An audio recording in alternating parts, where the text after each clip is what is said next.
This is the President McCormack Podcast with your host, Mark McCormack.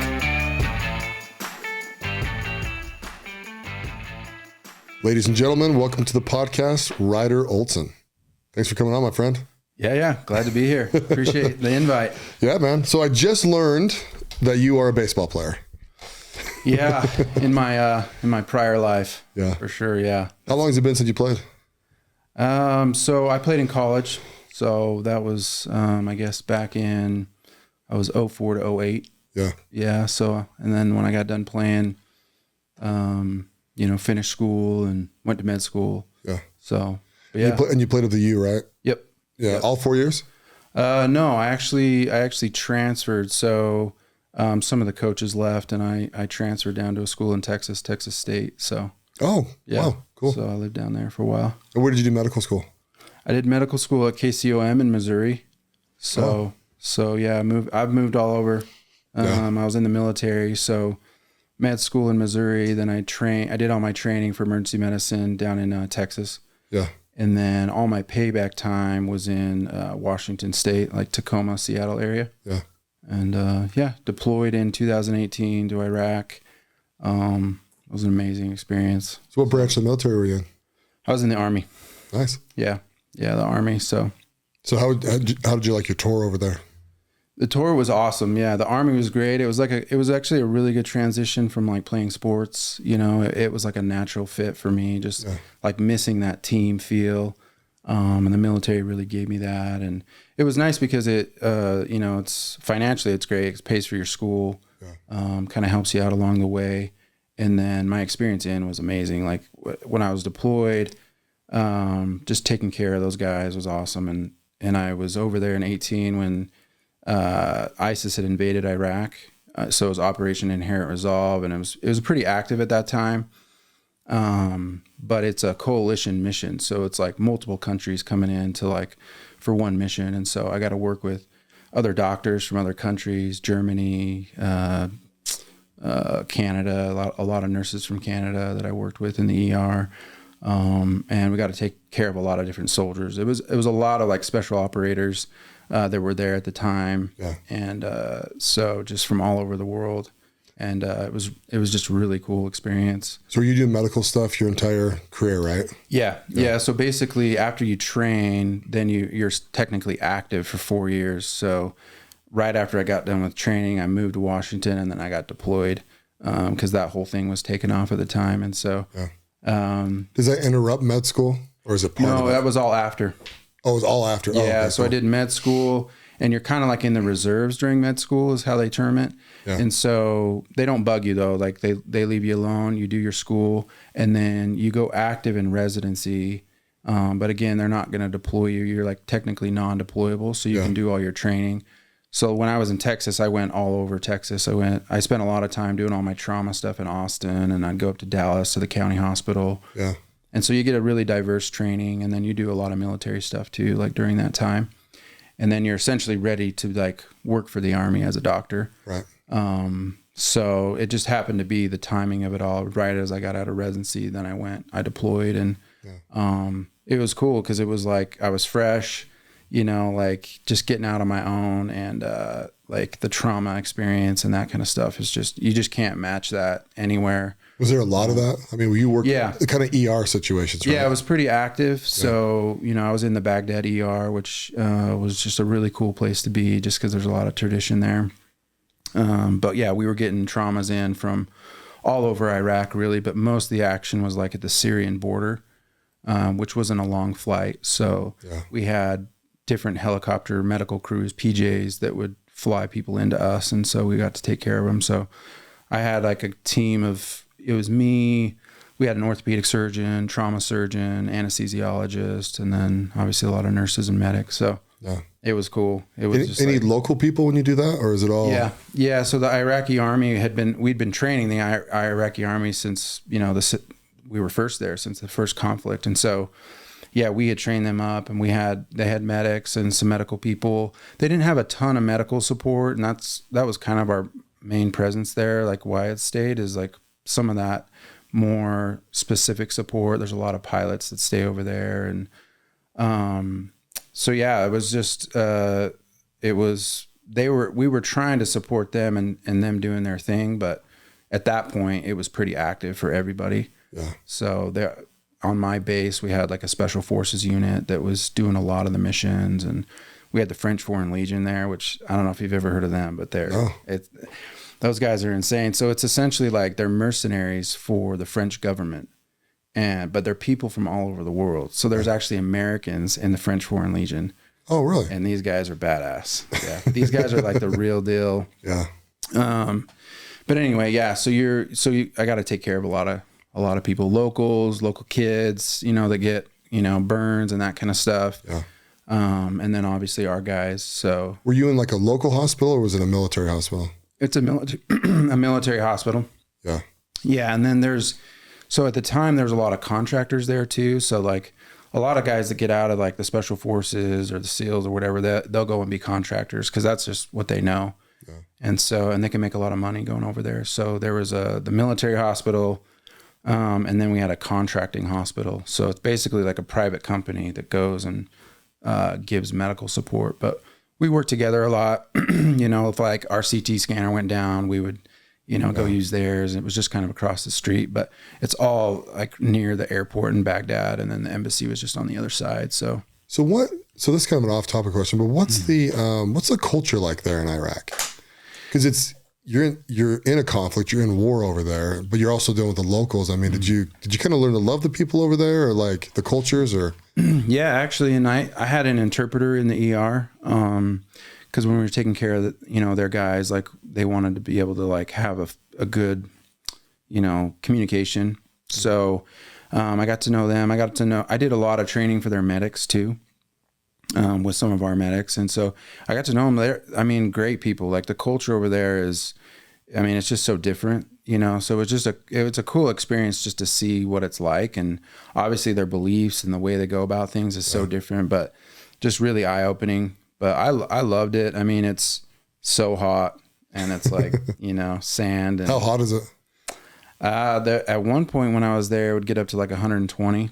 Okay. So yeah, it gets hot. So is it like Arizona hot kind of thing, or is it different than that? Yeah, and it's pretty dry like that. Yeah. So it's pretty similar. Yeah. But I only know movies, right? So all the movies, it's like a dust storm, and yeah, I'm sure there's beautiful places. Like. Yeah. Well, and the Iraqi base is right next to ours, and they just burn everything, so it like smelled like plastic constantly. And oh, really? Yeah.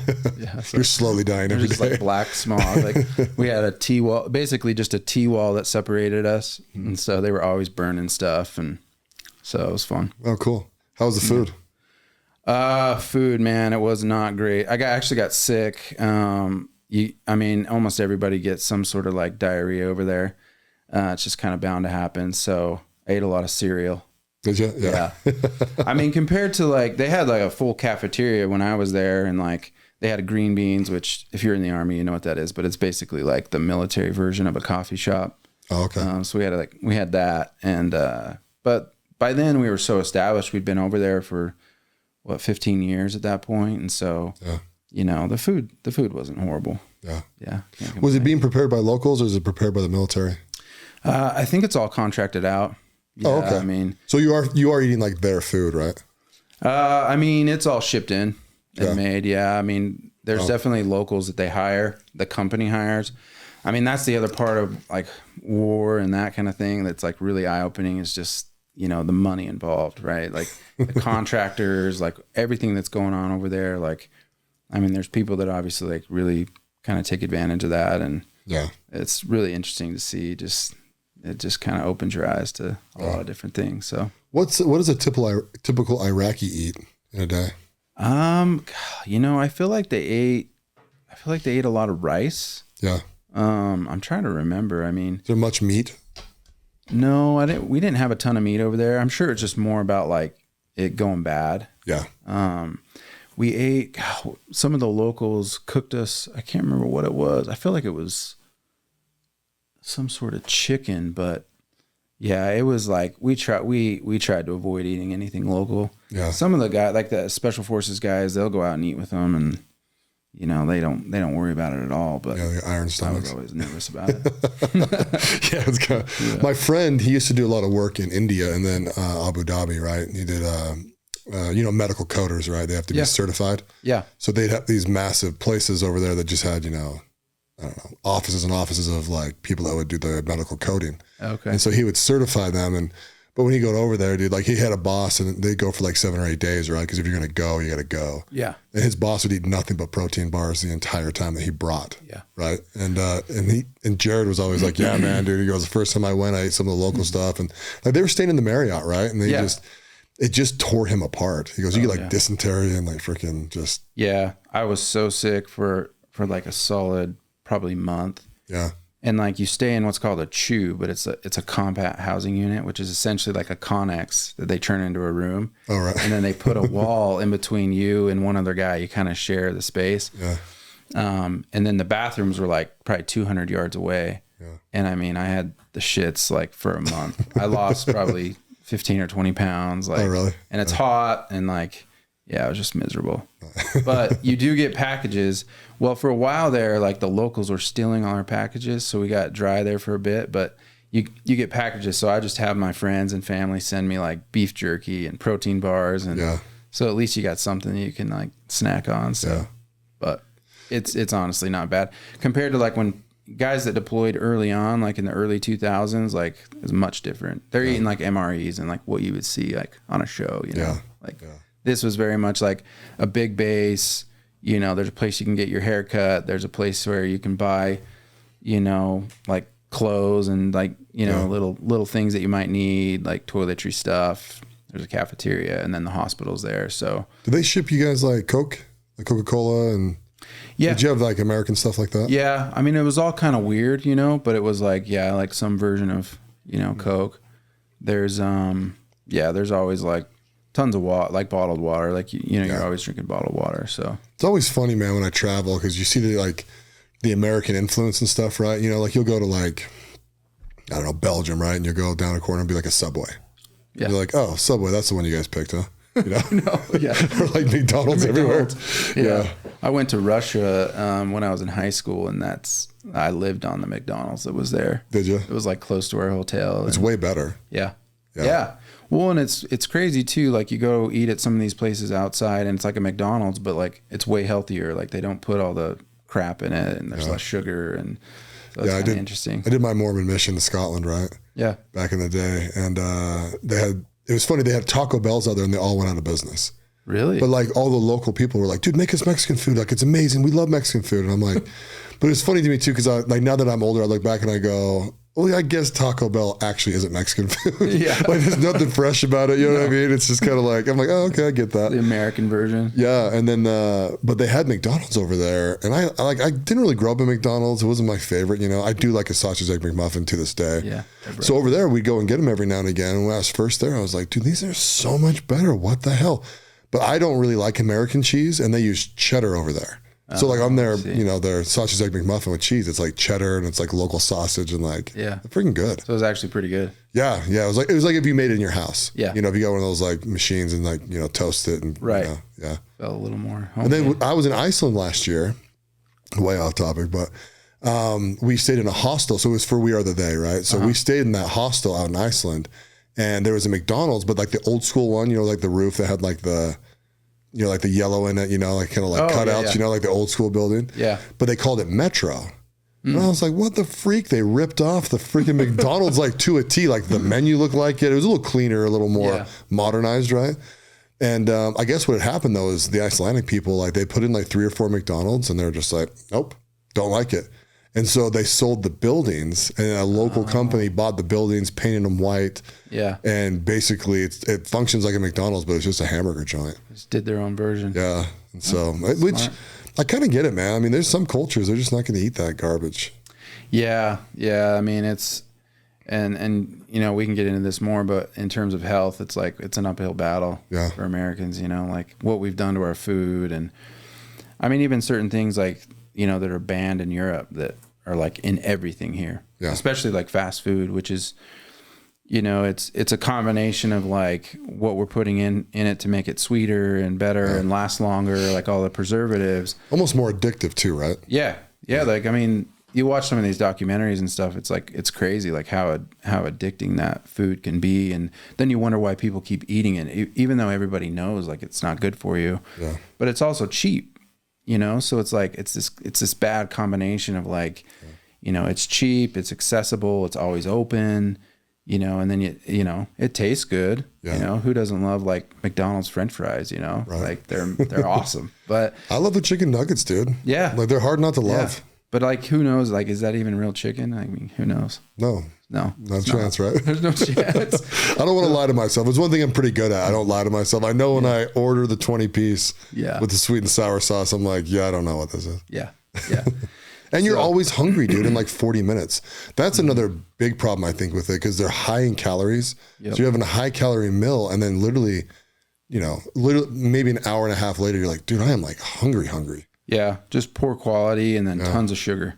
Yeah. Tons of sugar. And so you have like these, you know, spikes in your insulin and different things that, I mean, it really is like this bad cycle of like eating a lot of calories, but then feeling hungry like shortly after. And then like, of course, you're going to go back for more, because that's kind of your brain response it's just like a learned behavior, you know, just like anything else. And so, and the fact that it's so cheap, it's cheaper than a lot of like actually real food, you know. You go to like, especially right now, like food costs have gone up so much. You go to the grocery store now and you're like, holy smokes, like what is going on here? You go to Costco and it's like $800, you know. Right. You're like, wow. But real food, you know, obviously like things that are organic, or they tell you that they're organic, you know, and it's like costs 3 times as much. It's like people want to be healthy. I think there's a lot of challenges, you know. I don't believe the organic stuff. Yeah. I just don't believe it. Yeah, it's like, you know, and I mean, I'm sure there's degrees to this, but it's like, it's the same farm and they grow blueberries or whatever. And it's like one side of the farm is supposed to be organic and the other side's not, but it's like all the stuff they're spraying is just like, you know, in the wind blowing over there. Yeah. And like, oh, these blueberries grow pretty good too. And going through the ground. Yeah. Right? I mean, it's nutrients in the water, is it's in the soil. Yeah. So, I mean, that stuff, you can kind of go down like a rabbit hole with some of that stuff, but I mean, ultimately it's like real food, you know, fresh food, stuff that, you know, doesn't last if you sit it out on the counter, that kind of stuff. And it's like our grandparents, right? Our grandparents didn't have like they didn't have their macros figured out. They didn't have their, you know, protein figured out, all that kind of stuff. Yeah. Grandma made the meal, grandpa ate it. Everyone pretty much was in good health till they went. Yeah. You know, our generation, it's like, shit, the obesity is unbelievable. Well, that's what it is. You look at pictures back, you know, even like 30 years ago, and like a lot of people were, you know, a healthy weight. Yeah. And now it's like a large percentage of America is overweight or obese. And it's like, well, what's got us to this place? And it's the food that we're talking about. And then, you know, especially for men, it's a sedentary lifestyle. Most men's jobs are behind a computer screen. And so it's like you go and sit for 8 hours, and then, you know, you go home and you got kids stuff and you got, you know, your family and whatever else. And it's like, where do you fit in not only healthy eating, but, you know, just a good lifestyle, like the proper amount of sleep, exercise, all that stuff. It like, you know, it takes effort and it takes a lot of work. And so it's like, I feel like we're constantly having to fight against the system that we've kind of created here. So, So like the manufacturing of food, basically, right? Mm-hmm. The hard part, making all of our food in factories and factory farming. And and just like, I mean, you can get into like things like portion sizes, and like the plate sizes have gotten bigger, and just all these things that like you don't even think about anymore, you know, but it's just become our norm. And eventually like we're going to have to do something different to like really make a big change. I think people that like, you know, eventually like you see people who, you know, make some money and that like they start to figure this stuff out, and they have the money to eat healthier, and they have probably more time because they're working less, you know, so they can like spend 2 hours at the gym or whatever, you know, and like eat a nice meal.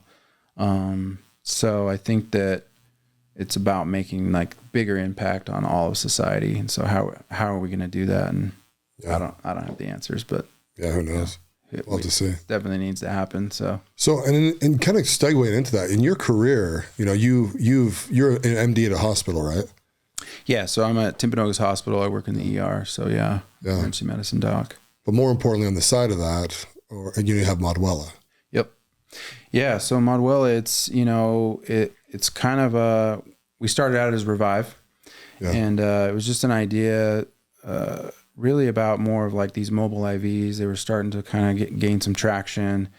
And for me, it just made a lot of sense because people were coming to the ER for basic stuff, like your wife's pregnant and she's sick and vomiting. It's like, the middle of the night or whatever, or she can't get into her OB office. So she goes to the ER.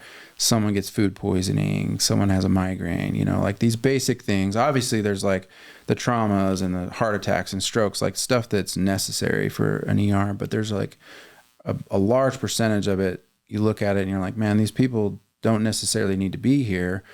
And then they walk in the door and it's $2,000, like even if you have good insurance, most people, like if you have a young family, like you're not meeting your deductible. Yeah. So you walk in the door and boom, you got this big check. And it's a pretty simple problem that doesn't require a ton. And my cousin at the time, I was in the military still, but he was here in Utah and he's a nurse. And he was like, man, we should try this. He's like, it's like, there's only one other company here and they're really popular down in Arizona. And I was like, yeah, this is so cool. And my wife at the time was like, frustrated with the system. The system is just like, it's broken, and for somebody like a young mom with kids, like to make an appointment and have to drag her kids in, and you go to make an appointment, they're like, oh yeah, you're sick. Great. Like, we'll see you in 2 months. Yeah. It just doesn't really work. And so in my mind, it was like, this is a great opportunity for us to have a cool service where people can utilize us for, these acute medical needs, but also like we can start dabbling in some preventative health and people who really want to get better and focus on their health. And that was nice for me. Cause like at the time, somebody would come in with whatever problem and they're on, 10 different meds and they're overweight and like they feel horrible. And it's like, you try to sit down and talk to them and it's just not the right environment, it's like going in one ear and out the other. Like I'm trying to tell them like you should really like focus on your diet and exercise. And they're like, dude, what are you talking to me? Like, it just doesn't work. And they're not in a position to like really accept that. So for me, like getting into more of that preventative health was like really important because you can just make such a bigger impact. Like you can make an impact, like working in an ER is like, it's like community service. That's how I look at it. Yeah. Because it's like, if you need something, like that's the place to go, in terms of like, if like you have a surgery and you're having a problem, they'll be like, go to the ER.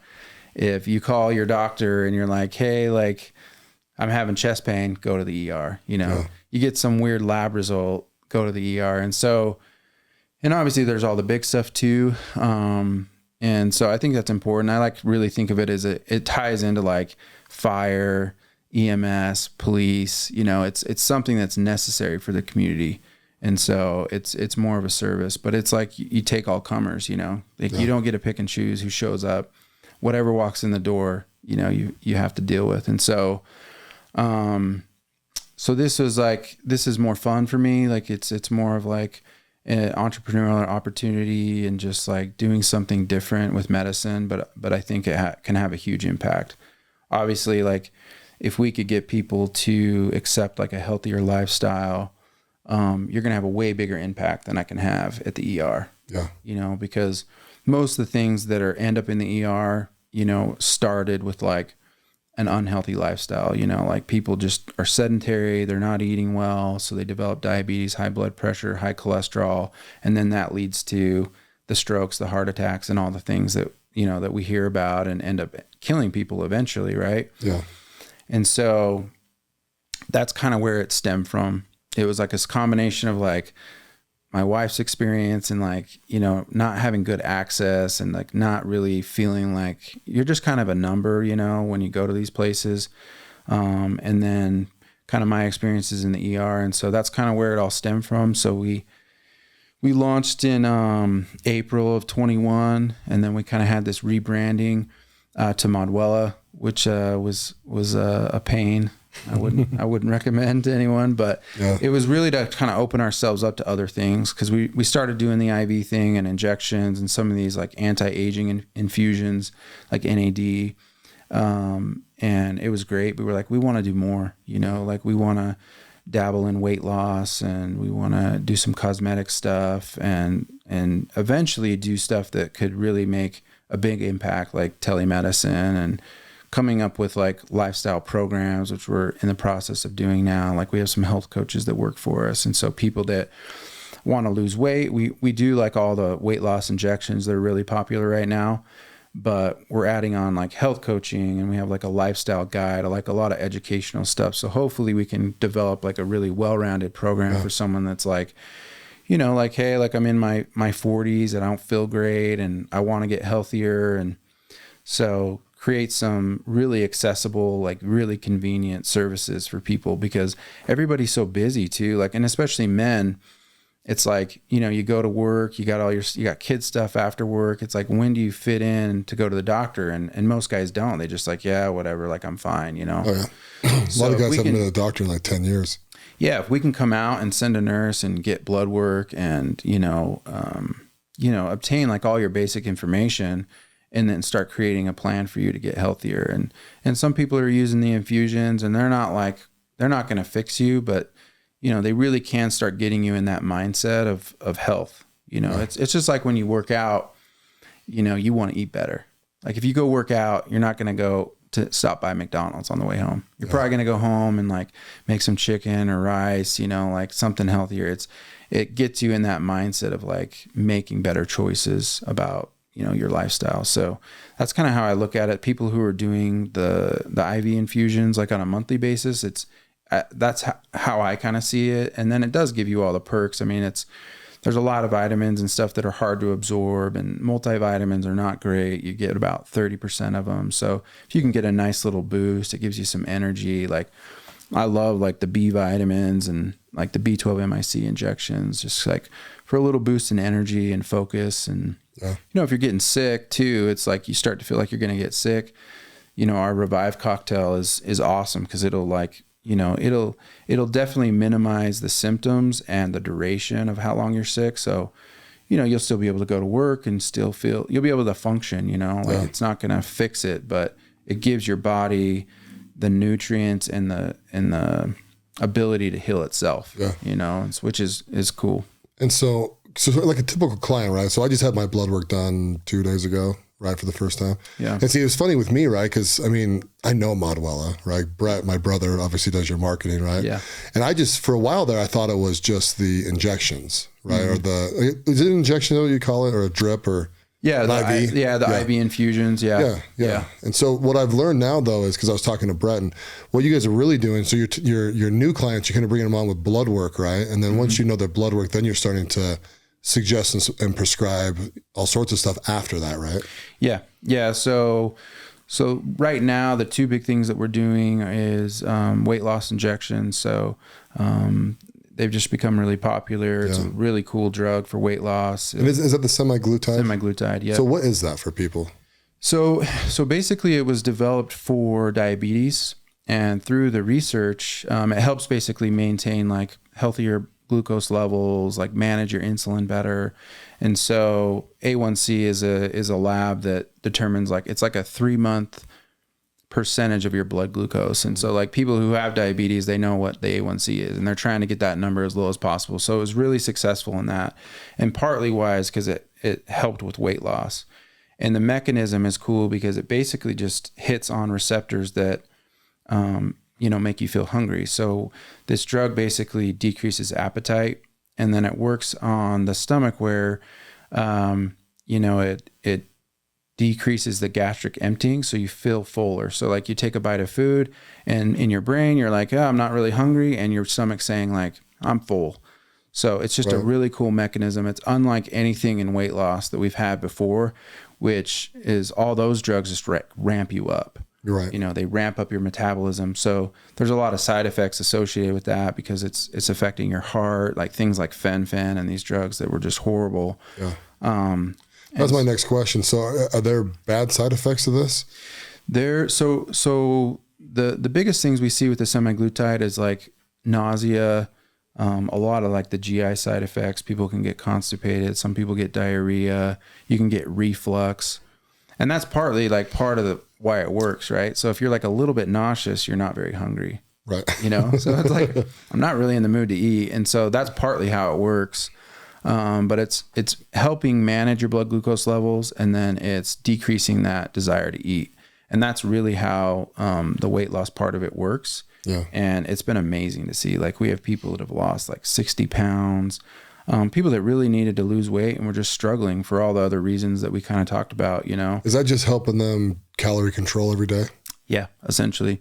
Yeah. And better optimization of like your insulin and glucose, and that basically will help shed some of those calories, or shed some of those pounds too. When you hear these guys, right? So I was watching TikTok this morning, and funnily yesterday, right? There's this like billionaire tech guy, right?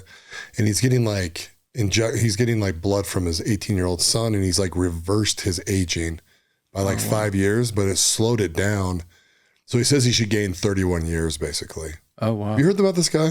No. I'll have to send you the stuff, but send it to me. He does all sorts of craziness. Yeah, the anti-aging world is like blowing up right now, and it's a really cool part of medicine, because it's like we're studying, people, and we do like an NAD infusion, which is an anti-aging infusion, and NAD is like the energy component of the cell, and it affects the mitochondria, and essentially like with NAD, like we know that it decreases over time. So as you age, your NAD levels go down. And because it's the energy component of the cell, as those levels go down, those cells become less functional overall. And it affects like your whole body. Every cell in your body relies on NAD. And so we do these infusions, and it helps bring those levels up. And then you try to maintain those levels. And essentially, like, it has an effect on the telomere, which when we studied rats, we realized that the telomere length has to do with like your biological age. And so people are doing these infusions, and not only are they feeling better, but like at least in the studies in rats that we've done, and there hasn't been a ton of studies on humans, but they're starting to become more, the results are awesome. They're starting to do it for like people with dementia, and some of these other things that, are pretty detrimental, but people are seeing like really good effects, from those. So where's like the studies coming from to like build these programs? I mean, is that something that like is really being studied right now? Because anti-aging to me is probably the most important health thing. Yeah. Yeah. The anti-aging thing is like, I would say over the last 10 years is like the amount of research and studies has just, blown up. Yeah. And it's because people are gaining interest in it. The problem is like, this stuff is somewhat hard to study because it doesn't fall into like the big pharma world. The big pharma, like, they fund a lot of the research. Yeah. Because usually they're researching one of their drugs, and right. So it gets conflicted, I would say, and where they can get the money from. And obviously these are billion-dollar companies, like the funds are unlimited, and they'll push their drugs because that's just part of the process. But with this part of health and the industry, it's hard to get those kind of funds, but it's really grown. Like, the research is getting better. There's physicians that are like focusing on anti-aging. It's really become like their thing. And so they're driving a lot of this.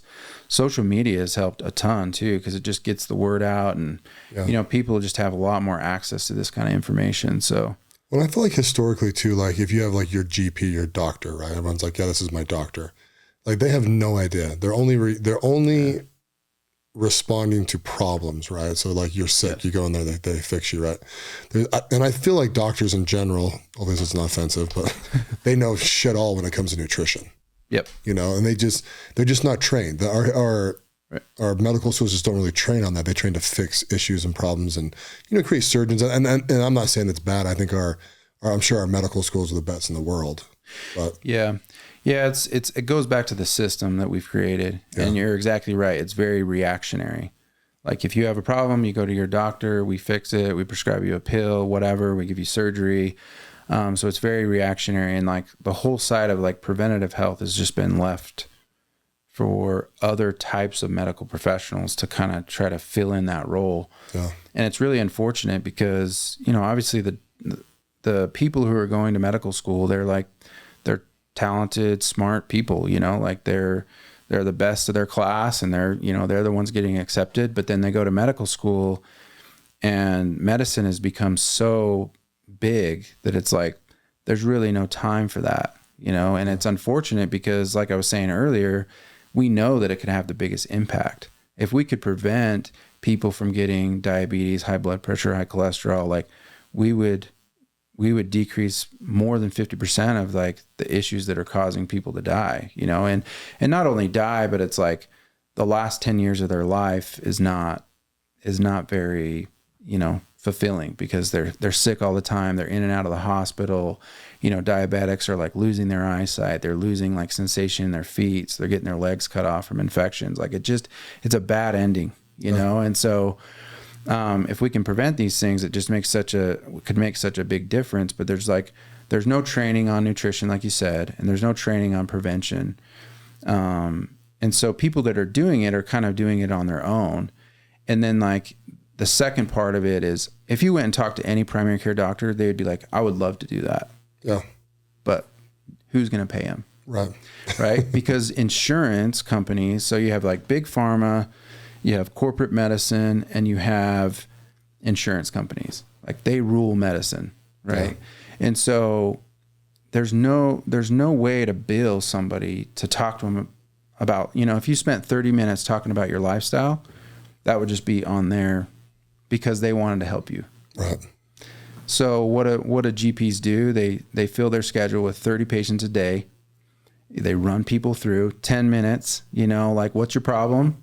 All right, here's a pill, or I'll send you to this specialist or whatever. Like, and it's unfortunate because that's not what doctors want to do. Yeah. Like they went into this to take care of people, and they're smart people. So they know the problems, and they know that if they talk to that person for 30 minutes and like had an impact and said, hey, like you need to eat better and work out and change your life, like they know it could have a bigger impact than just prescribing them that pill. But everyone's got to eat, you know, like med school is not cheap, you know, like they got bills and they got families. So, well, that's what you're alluding to. Like, I think what people don't understand is when you go to see a doctor, they can only bill for certain codes. Yep. We were talking about medical coding earlier. I oddly know a lot about this, but you know, even like with mental health screenings, right? Like there's very few things that they do, right? But if there might be a medical health screen that like pays like $10, right?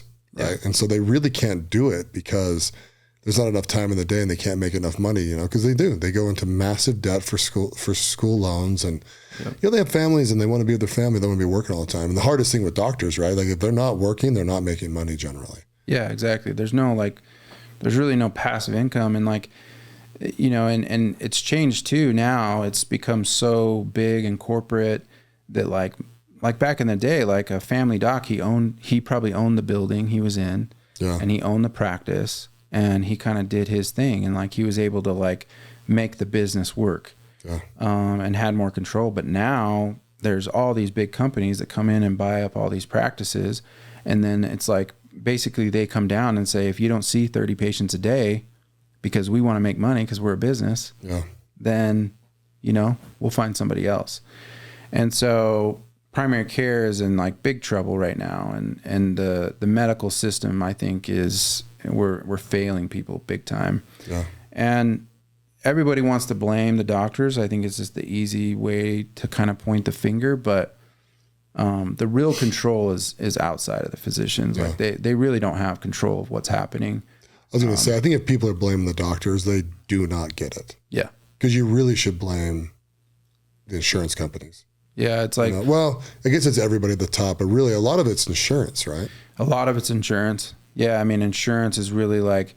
I mean, not only like getting insurance and like, you know, that kind of part of it, but it's like getting reimbursed. Like people complain about, you know, paying for the insurance, you know, like, you know, whatever you're paying for your premiums, but it's like getting the insurance to pay the doctor for what he did is a battle too, right? Yeah. Because insurance companies are a business that want to make the most amount of money. And you have two parts of it. You have the people who are buying the insurance, and then the people who are trying to collect, and they want to make it as hard as possible on both ends. Right. You know, like that, it's a good model for them. Yeah, because they keep the spread. Yeah. And so, well, and they also drive costs, right? So I think what people don't understand is Medicaid and Medicare drive baseline cost, right? Yep. And then a lot of these contracts from insurance companies into, let's just say the IHC network here, even though I know it's a little unique. Yeah. But driving that in there, they basically contract. So if you're Blue Cross Blue Shield, right, you're contracting with IHC at certain dollar amount reimbursements on things. And some are higher and some are low, right? And then, and then that's really what drives, you know, how much money the doctor gets paid is based on those insurance rates. Yeah. Yeah. And right now it's all on a decline, you know? So like, you know, reimbursement in general is all going down for even things that are like what we would imagine being very crucial, like placing a stent into someone's heart that's had a heart attack. Like it's a life-saving procedure. Like reimbursement for those are going down and inflation's going up. And so it's like, how do they justify it going down? I mean, that's a great question. I think it's pretty complicated. I mean, I think that, there's a lot of perception, like there's a lot of social perception that like doctors are rich, you know, and it's like, it couldn't be further from the truth. Cause like you said, they have to be working. So they're like married to their job. They're working long hours. They're in massive debt. And, you know, I think that the bottom line for big pharma, insurance companies, and corporate medicine is to make money. And so like they have control over the physicians. And so they're just kind of pinching down and, you know, it will never align. And that's why the system I think is failing, is because you have like the patients on one end, you have the doctors on the other, and then you have these massive companies in the middle.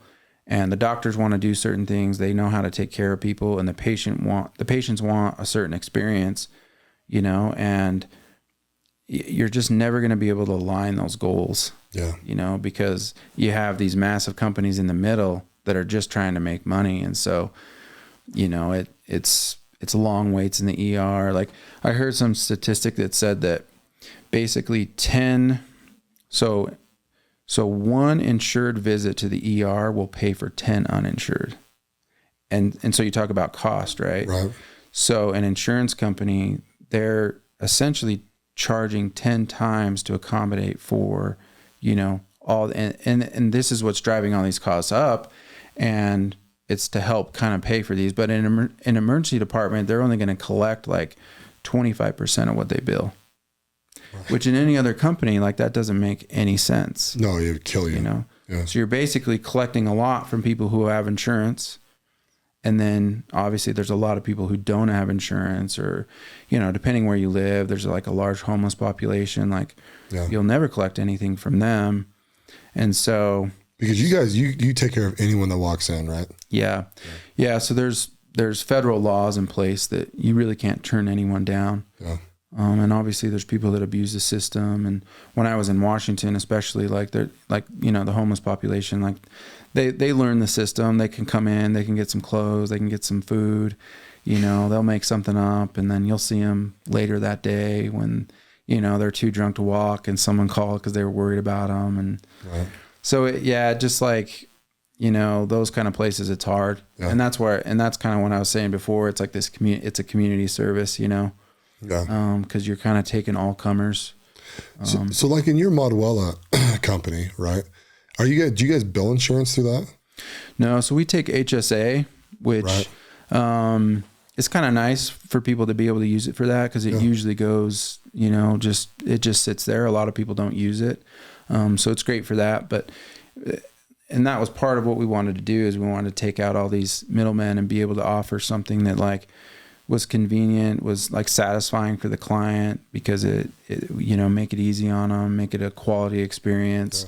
And so, we opted just to do, you know, cash and make it, you know, it's not, I don't want to say it's cheap, but try to make it as affordable as possible. Yeah. So like if you're sick and you're feeling like, hey, like I'm really nauseous, I've been throwing up, I'd like some fluids. It's like your options are to go to the ER, pay a couple grand, or, you know, get an infusion with us for, you know, a couple $100. Yeah. So for cash. Yeah, absolutely. So, yeah. I think it's priced well. So it's also too, like in my world, right? So like my family's never sick, right? You know, my deductible's something stupid. Yeah. Right? I'm sure it's $8,000 or something like that, Yeah. right? Yeah. Before they start picking up anything. And so a lot of the times I look at that and I just go, I'd much rather go through a system like this, especially when they come to me, right? And that's the one thing people don't understand is Modwell is mobile. And so you don't have to stop your life and go somewhere. Like the other day when I got blood, it was super convenient. They came in, and they're nice, they little chat, and then they just stick the needle in my arm. Then as soon as they're done, they're out of there, right? Which is cool. They're nice girls, but I also don't want them lingering forever either, right? It's like, get out of here. Yeah, you're like, and they know that, right? They know the professional level of that, and it's great. And they explain things well. They're like, Ryder will get a hold of you when she has your labs back, and we'll talk about what we want to prescribe. And it's like, cool, that's exactly what I want. And then they come and bring everything to me too, right? Down the line, if I want an IV, they come to me. Yeah, we really base it around being convenient, and for like that, middle class professional that's busy, or the mom at home who's taking care of 3 kids. Yeah. Because like I was saying earlier, it's like if you call your primary care to try to get an appointment for whatever, like maybe you are interested in semaglutide, for instance, and they're like, you call, they're like, yeah, we'll have an appointment in 2 months. And then like you go there and they're like, okay, yeah, we need to check your blood work. So then you got to make an appointment at the lab, and that's 2 weeks out. And then you got to go to the lab, and then you got to go back to your primary care to get the results. Right. So 3-4 months goes by before you can even get what you're really trying to accomplish. And, you're paying a copay every time.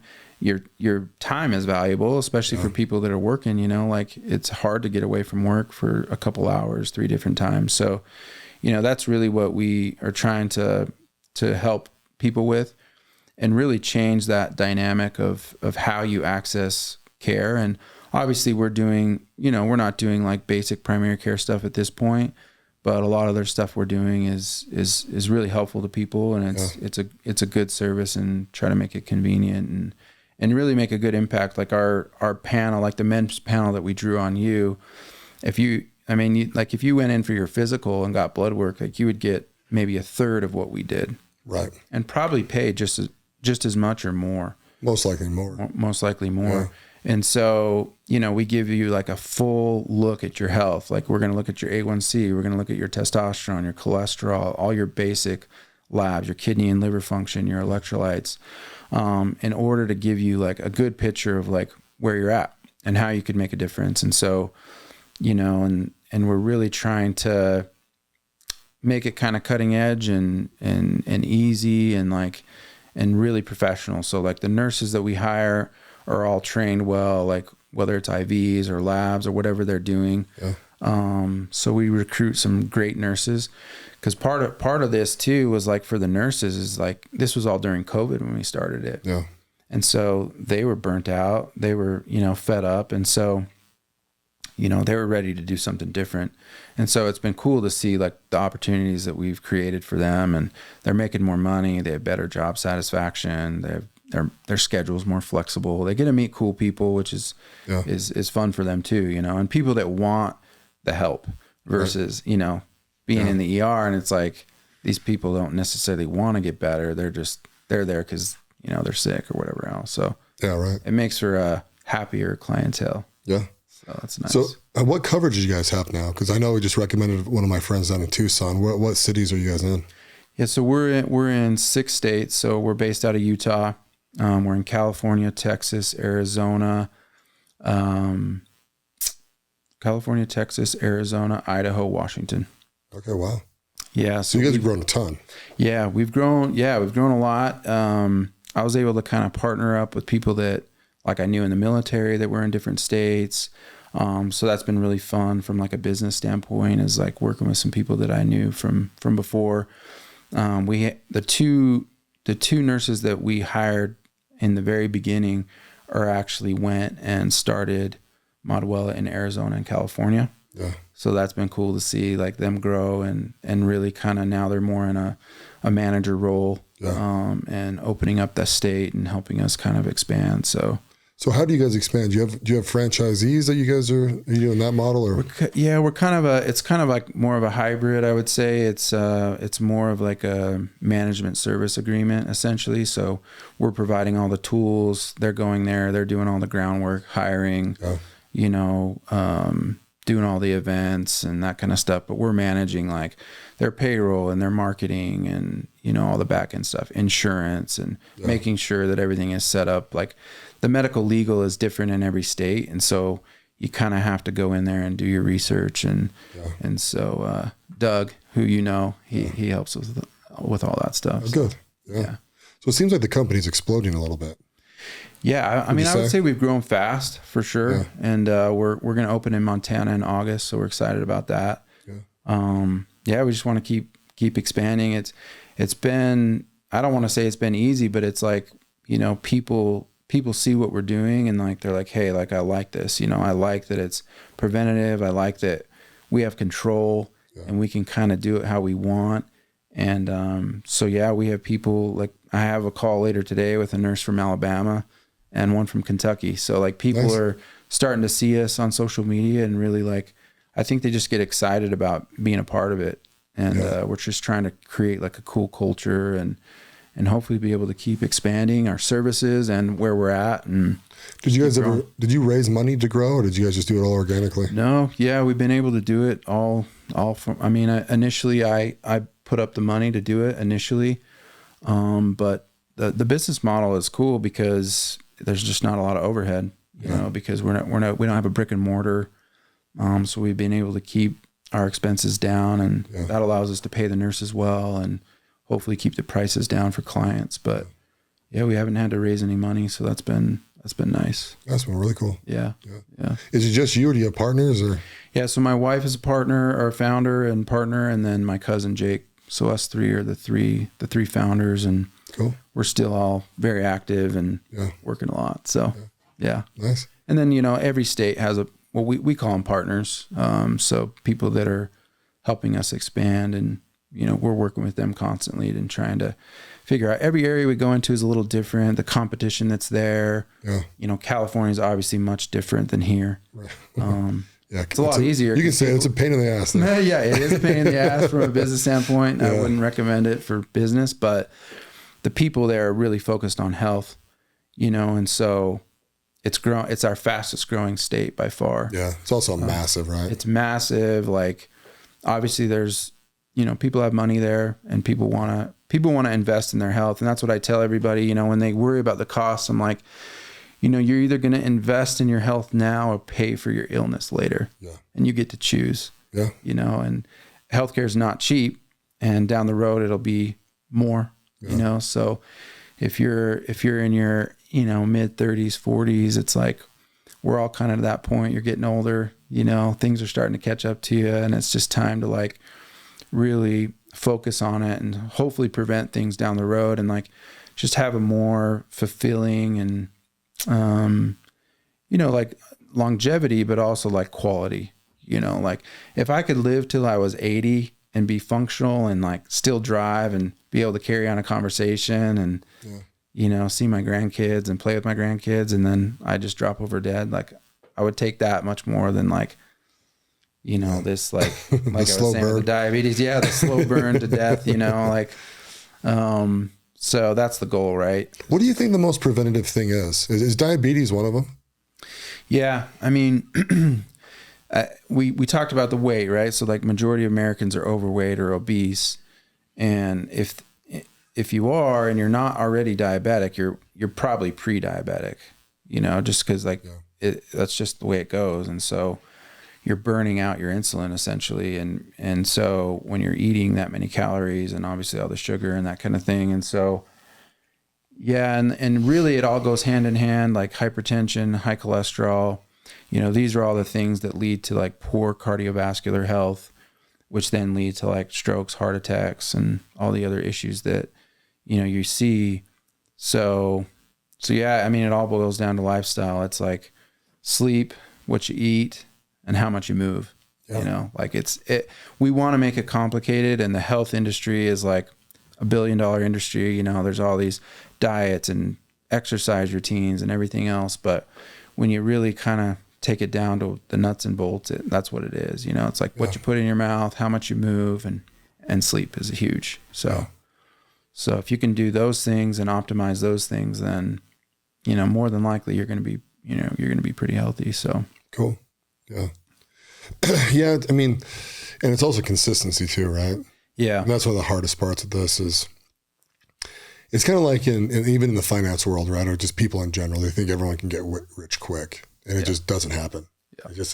It's so rare it happens. It's crazy. I was just talking to these guys about Topgolf, and they're like, "Oh, Topgolf's this massive success," and blah blah blah. I'm like, guys, it was a 20-year burn. That company was started in 2000. It was sold in 2020.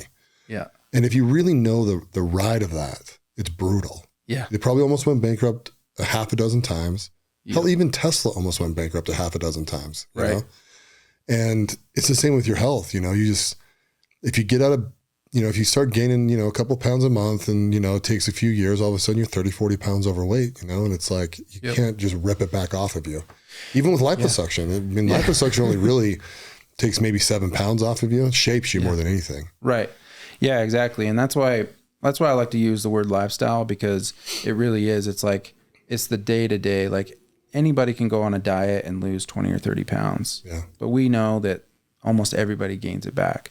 And you can get crazy with some sort of workout, or, you're hitting the gym real hard for a month and you're getting in shape, but, can you make that last, And so I always tell people when they're trying to make this transition, it's like, just start with the small things. Like, pick out 10 things that you're not doing well, or you could do better, or eliminate 10 foods that you shouldn't eat. Like, if you drink soda, you probably shouldn't drink soda. Like, there's nothing good about it. Yeah. There's nothing good coming from soda. Like, I tell people this, and but especially here in Utah where people don't drink coffee, it's like our source of caffeine. And so, it's like energy drinks, right? Just the worst thing ever. I mean, in energy drinks, they have a lot of things that probably aren't great for you, but a lot of them now don't have a ton of sugar, and they have some B vitamins and other things that might be, somewhat good for you. Yeah. But ultimately it's the sugar content and the quantity. It's every mom's going to Swig and buying the 60 ounce, massive Diet Coke or whatever. And so, I just tell everyone to start with the small stuff, start with the stuff you can tackle. And then it becomes like a journey, really. It's like you said, it takes a lot of time, and you can't expect to look like the guy on social media who's totally shredded, in a month. It took him, he's probably been living a lifestyle that's helped him get that way. He's probably got some good genetics. Yeah. He's probably optimizing some supplements, stuff like that. So it takes time, and it takes time to reverse those old the habits. And that was part of my thing, is when I was playing sports, I was eating 5,000 or 6,000 calories a day. Yeah. And I could get away with it because I was working out all the time. I was really active. And then when I went to med school, all of a sudden I was sitting for 8 hours a day and studying. It's and as you age, your metabolism slows and all these other things. And so those bad habits just start to catch up to you, and it becomes harder to be as active. And so, I'm a big believer in walking, you just got to get out and move. Our bodies are meant to be active. If you go back in time, it was they were so much more active. Things were, everything is convenient now. Yeah. And it's created such a sedentary lifestyle that it's not what our bodies want. It's not what we're designed to do. And I think it leads to a lot of pain and a lot of other issues that people are dealing with. And so get out and move, however that may be. People think oh, I need to run a marathon. It's no, you just go walk for an hour. Yeah. Take your wife, have a good conversation, do things that are going to start getting you in that mindset of health. And, and so I tell people that, and you got to get your sleep, if you're not sleeping, and I'm the worst with this because before I was working all nights, and so Brett would always give me a hard time because I was sleeping 4 or 5 hours a day. I'm I know, it's huge. If you get a good night's rest, your mental clarity, your energy levels are all going to be there. We've all felt that, where you don't have a good night's rest or you don't sleep much, you're eating crap, you're not going to work out because you're tired, you're pounding the energy drinks or whatever. And so it starts there. It starts with good night's rest, making good food choices, real food, avoiding the fast food, getting rid of the soda, and then you just got to move. Figure out what you like. I have a bad ankle. I broke my ankle in high school. And so like, I don't run, you know, like running's not my thing. And you're the same way. Like we're not built to run, you know, like it hurts, but I like to bike, you know, so I go mountain biking and, you know, I do a lot of hiking and walking and something I can do with my wife. And, you know, so it's like, it helps with the mental health too, which is important. Right. So like, you know, such a big thing right now is mental health, and it's just a huge challenge with social media and all these other factors that our culture is kind of playing into. But if you're not mentally well, then you're not going to be physically well either. You know, they're so connected. If you're not having like good positive thoughts, like, you know, your body will not respond if you're in that mental state. So that's a big part of it too, and figuring out what works for you. And the exercise honestly will help your mental health. Yeah. A lot of people with anxiety and depression and all these things, like there are proven studies that show that exercise is better than any medication you can take. So if you want to do something, like get out and move, you know, so, and it doesn't have to be crazy either, you know, like everyone wants to get that gym membership, and like, no, like just pick something simple that you can do and be consistent with. Yeah. So you just got to move really. Yeah. Yeah. I'm trying to do a 45-minute walk at lunch every day. Yeah. Cause I'm an 8-hour a day guy. I'm actually like 10-hour a day. Sit there guy. Yeah. So. Yeah, exactly. Like you're just a great example of like, you know, you're an entrepreneur, you got businesses, you got a lot going on. So it's like, you know, your time is super valuable, and it's hard to squeeze that in, but you got to, you know, you have to make it a priority. It has to become like more important than work somehow. Yeah. And it should be too, right? Cause like, you know, all these big companies now, like Google and Amazon, they're realizing this. It's like, if people are healthy, like they're way more productive.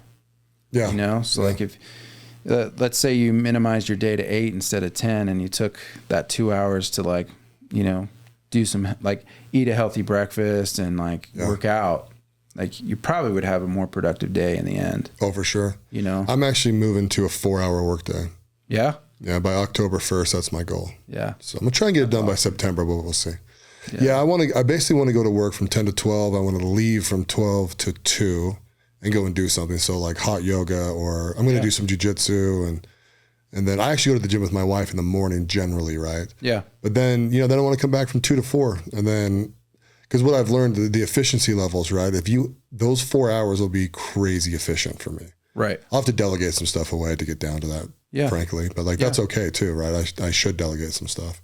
Well, yeah. And that's the goal, you know, work less, be able to have that financial freedom, be able to focus on things that you like to do, and, you know, your health and your kids and your wife, like, you know, those things are important, and we all want to get there. But it's not easy. Yeah. You know, you got to work at it, and it takes time, and but it is crucial. You know, like I think that if people realized how much more efficient and just a better person, you know, like I think you can be a better husband, a better father, you know, better friend if you're healthy.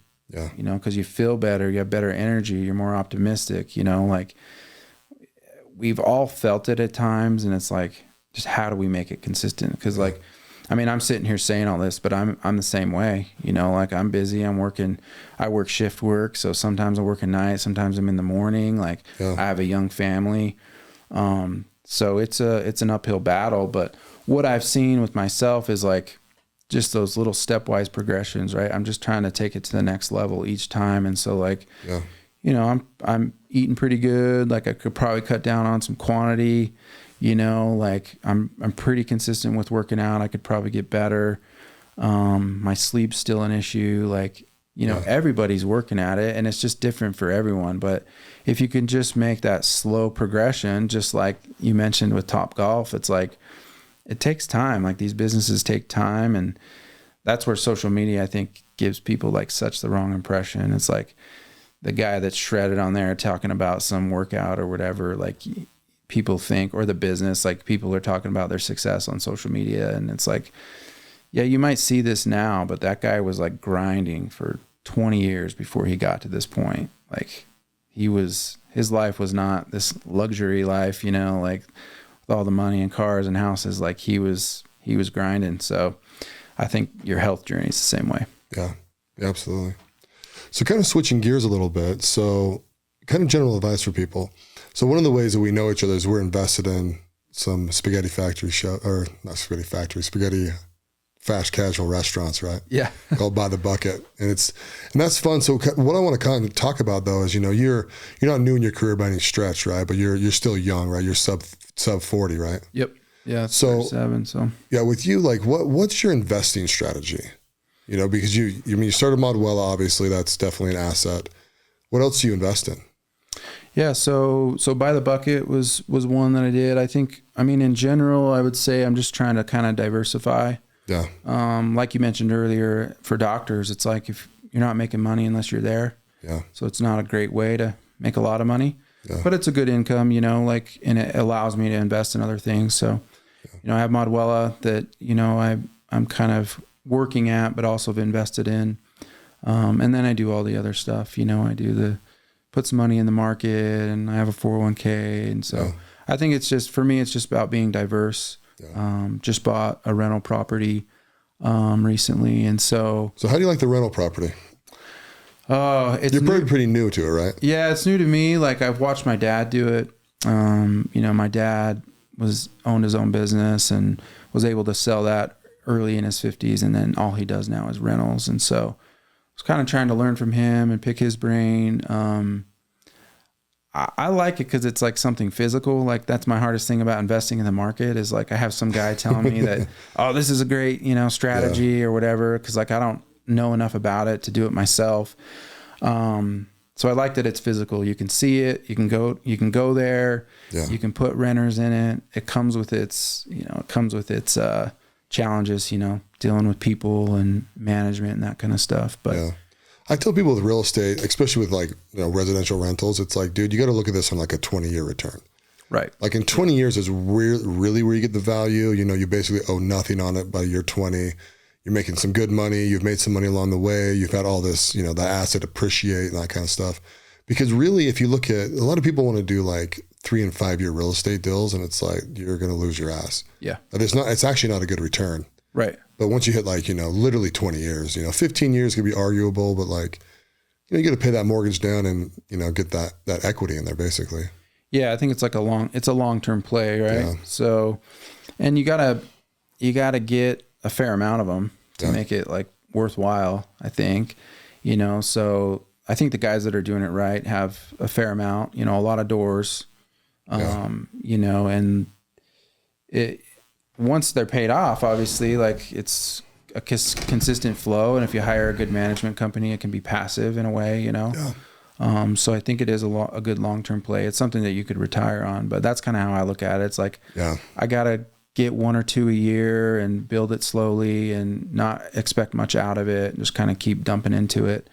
And then hopefully, when I'm in my 50s and I'm sick of working at the ER or whatever, like I can just step away and have them paid off and just have that income. So that's kind of what I think too. I think I own commercial and residential. Commercial's a lot better. Yeah.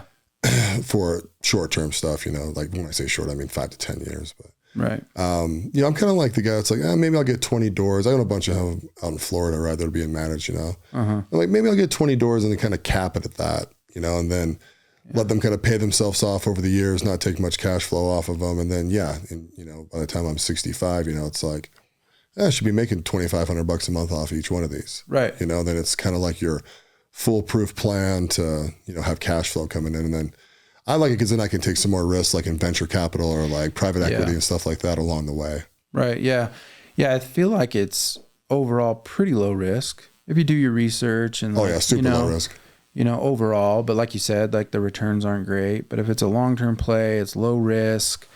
Like obviously like with the market, it goes up and down. And I know guys doctors in general are like traditionally horrible with their money, but most of them are just like, they're working all the time. They hire somebody to help them invest. They put all their money in the market. But like in 2008, when we had that whole thing happen, I know tons of guys that were set up to retire. They're like in their late 60s. They're still working as doctors and they're like, really relying on the market. Then it took a tank and like they ended up working for another 5-10 years and they shouldn't have been, like they're too old, they needed to be gone, but they didn't have a choice. And so I think that's where the diversity part comes in. And that's why I got excited about By the Bucket. You know, it was like, this is something different. I don't know a lot about it, but it's cool to do it with friends. And obviously you meet new people through that, which is fun. Yeah, it's kind of fun. So what we have, our friend Paul Kruger, right? He owns the parent company to this.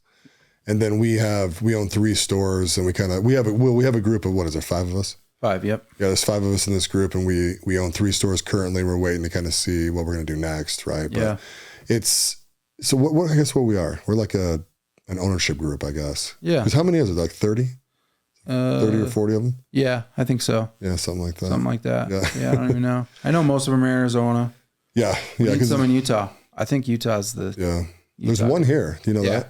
Yeah. Yeah, there's one. I think it's in Sugar House. Yeah, somewhere up there. Yeah. So I ate it one time. Oh, really? Yeah. Yeah. Yeah. It's kind of funny, man, because people...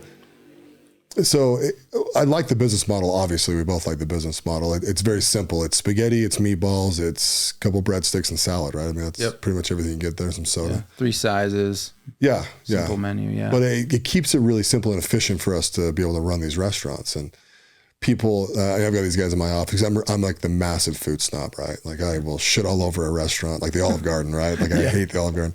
So my friends, that work for me, right? They're all like, dude, have you had By the Bucket? And I'm like, actually, no, I've never ate it. And they're like, well, how can you invest in a restaurant? I'm like, guys, this has nothing to do with what it tastes like. Yeah. This needs to be good enough and people need to enjoy it. It doesn't need to have 10 sauces and, win a culinary award. Like that is not what we're doing here. This is an investment. Yeah. Yeah, exactly.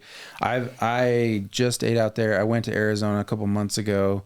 And I had my family with me, so I took my kids. My kids loved it. Yeah. Yeah. Like and weirdly, I felt like less guilt than if I would have taken them to like some sort of fast food place. It felt more like real food. Yeah. Yeah. Like, we sat down, we like went and bought it because there's like no sit down. So we went and bought it. We went to the park that was close by, and it was like a little picnic, and we had it. And I was like, you know what? It feels like real food. Like it doesn't feel, like fried and, that kind of thing. So, and my kids loved it. Yeah. We got a big bucket. Yeah. They crushed it. Yeah. So I think it's good. Yeah. I think for families, it's great. It's like a lot of food. It doesn't cost a ton. Something different, like hot spaghetti. It's a hot meal, like it's funny because it was like 95 degrees in Arizona at the time. So eating that outside hot food wasn't great, but it's like, in Utah in the winter, you got, big family, mom's busy, people are running around. It's like you grab a bucket of spaghetti and meatballs and take it home and feed everybody. And it's kind of like Little Caesars, right? It's just, it's fine. It's decent pizza. You can go get it for cheap. It feeds the family. It's good on a budget. Yeah. Right.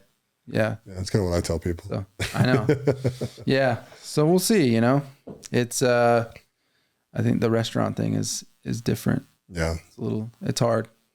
It is. I think By the Bucket is one of the companies though that can do well, especially for the investor side, right? Because it's gonna we have good returns in there. There's good healthy margins. Right. I think the problem is because I'm investing in some other restaurants, right, and they're not doing hot. Yeah. And it's their menus are too big. Their cost of food got out of control. Yeah. A lot of them are really chicken dependent. The price of chicken, I don't even know, it's like 5x or something like that in the last 2 years, and it's kind of a pain in the ass, and so, and then these guys, you have to pivot so quickly, because everyone kind of holds on to the big thing was crumble cookie, right? Everyone's like, oh, crumble cookie, crumble.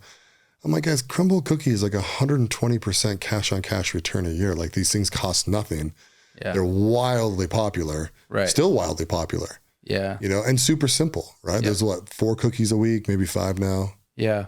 Yeah. And crumble is like the unicorn, everyone wants to talk about crumble. It's like, we're going to be like crumble. It's like, dude, that is a unicorn. Like the rate that they grew, like their strategy was on point. Their branding, like everything hit perfectly. They got everything right. They got everything right. And, like, not to say they got lucky. Like I think there's obviously a lot of skill and planning that went into that. But like, man, they were the first one to do it. How many cookie companies are there now? There's probably like 3 or 4 just in Utah. Well, and they're good, right? They have a good cookie. But like I'm pretty sure I still prefer my homemade cookies, right? Yeah. There's a little bit of nostalgia with that too, right? When you bake your own cookie and it's like right there, that kind of stuff. But I mean, look how many freaking copycats have popped up. I know. I mean, Utah, it's bananas. It is crazy. Yeah. I know. And I mean, yeah, I think they're obviously good cookies, like, you know, and one of the things they do that's so interesting is like they create that scarcity, like they change the cookies. Yeah. So it's like people are going crazy because like this week it's whatever, some type of flavor, you know. And so that's really smart on their part, but they're like 500 calories. So talking about health, you know, I got to drink back to health. I'm like, so when I work in the ER during COVID, like if they had cookies left over, there was a Crumble close by the hospital. If they had cookies at night left over, and I was working nights at the time. So like 10 o'clock every night, it was like 5 boxes of cookies show up. I'm like, you're like, thank you, kind of. I feel like I can eat like one sliver of these things. Like, and there's so much sugar. I mean, not to tie it back into health, but I can get on the soapbox about the cookie thing, you know? Oh, I'm the same way. They're amazing, but I only eat half of one if I eat one. Yeah. You know, because if I don't, the problem too is like you could actually eat 2 of them because they don't really fill you up. And then it's like just terrible calories. Yeah. Well, they're so good. Yeah. Frosting and. Yeah. I was up at a jazz game this year. I went to one jazz game and they made Crumble made like a special purple cookie for the night. Okay. It was awesome. I ate the whole thing. Yeah. Yeah. I started eating half of one, right? And then I gave my friend the other half, right? And then one of the guys in our group, there's like 5 or 6 of us, right? They grabbed like a whole, you know, they had like 5 of them, right? So we went down to sit at our seats and they just handed them out to everybody. And I was like, oh, hell, what the frick? Yeah. You know what I mean? Might as well. I haven't had one of these in a couple months. So tonight's the night, I guess. Yeah. Yeah. Yeah. But business wise, I mean, that's the goal. Whatever they're doing, I mean, they're doing everything right. So yeah, that's cool. There's so many companies like that in Utah, which is really, really cool thing about here. There's a lot of entrepreneurs and our office is over at Kiln in Lehigh. Yeah. So it's a lot of like small businesses, entrepreneurs. Yeah. It's been cool to be over there and just like, it's like a good environment for business and, but a lot of that here. Yeah. So yeah, Utah's a good place, man. I was, my wife and I've always been tempted to move out of state. You know, she's only lived here. We've traveled a ton and we like Arizona. Yeah. You know, Phoenix area, probably. Nice. Got a couple friends down there now and it's kind of like, I can see coming down here in the winter. Yeah. You know? Yeah. When I go out and visit Paul in the winter, and my wife has a good friend down there too. It's funny, like our 2 best friends moved to Arizona. They both live in Scottsdale. Oh, do they? Yeah. So is Paul moving back up here?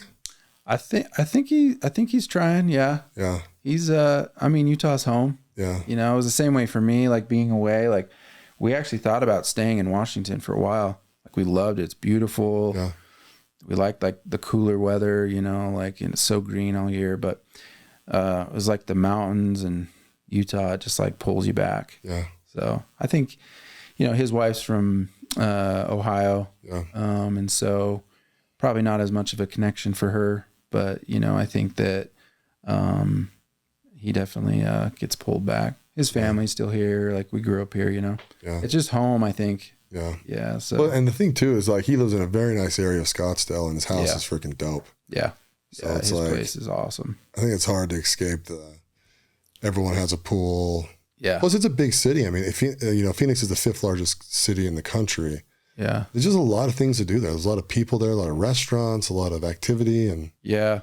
Yeah, I love it. And the weather's amazing in the winter, like you said. And like, yeah, there's just a lot to do. The nightlife is good. Yeah. You can go out and like, I think Utah's changing with some of that stuff, but it's like, and moving around and living in other places, it was like, you know, there's such a social part of like going out and like, having a drink or whatever, you know, like it, and that's some of what we miss here. You know, we live in Pleasant Grove, so it's like, we're in the heart of Utah County. So you really got to drive to Salt Lake to go, have a night out and do something fun. But yeah, I mean, there's so many other things that are awesome about it. Like it outweighs a lot of that, Yeah.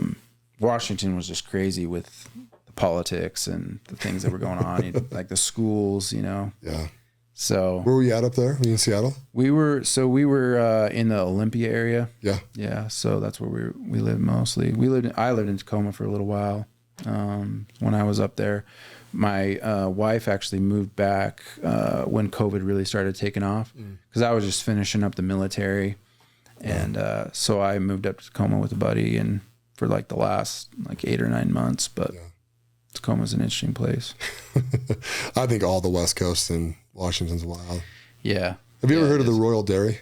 No. So it's like dead center. It's in Royal, Washington, like dead center of the state.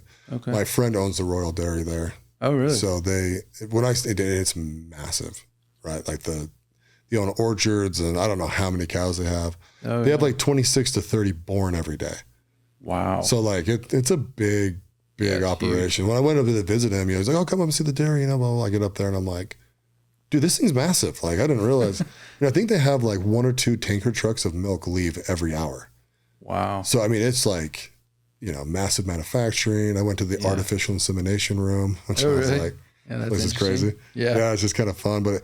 It's so funny because like the dead center and really the east side of Washington is like wildly conservative, like Texas conservative. It's like Idaho.